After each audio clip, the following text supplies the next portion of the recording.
One of the biggest problems that entrepreneurs and business owners struggle with when it comes to learning AI is all the different jargon that's been invented to describe this new technology. Now, having clear definitions for this new vocabulary can be the best way to cut through all the confusion in this space and begin to make real progress. So here we go, starting from the core on out. Of course, we've got the model. This is basically just the brain of the AI, but then we've got the harness.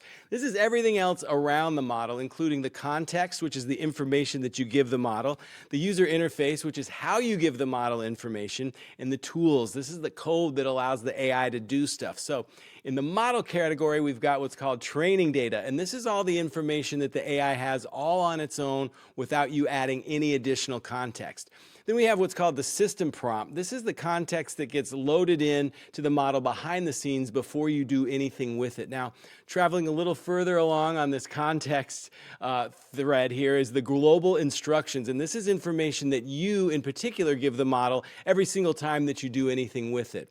Then we've got the context window. This is the model's working memory, including all the new information or context it has in its brain as you're working with it. And when you start a brand new chat, this gets completely wiped out. Next, we've got context engineering. This is the practice of giving the right information to the model at the right times to get the job done. And people who know how to do this can really push AI to the max. A knowledge base is a curated library you build of documents, notes, and files that you've collected that the AI can draw from in any particular situation. RAG, or retrieval augmented generation, is how the model searches your knowledge base, aka your files and folders, and pulls something that it returns back to you.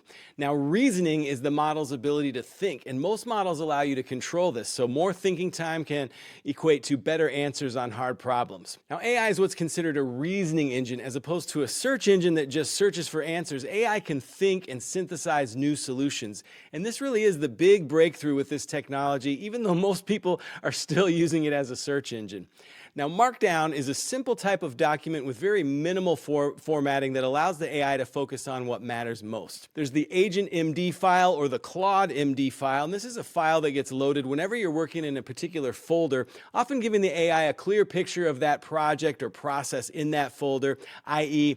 where things are and how to behave. And this is the basic building block of the agent, which is the AI that you give a goal instead of just a message. And with that goal, it plans and it uses tools and it works on its own until the job is done. It uses a loop. So this is a cycle that the agent runs as it acts, and it checks on the result, it adjusts and repeats. And this is what separates the agent from just a basic chatbot. Now we've got the concept of human in the loop, and these are the checkpoints where the AI will stop and ask you before doing anything important, such as spending money, sending emails, or deleting things.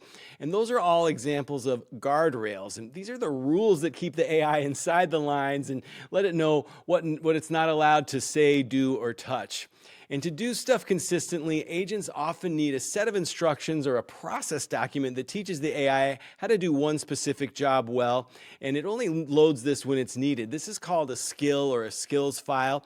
These often use tools, and tools are just code that allows the model to do things outside of its own text generation, primarily using APIs, CLIs, and MCPs.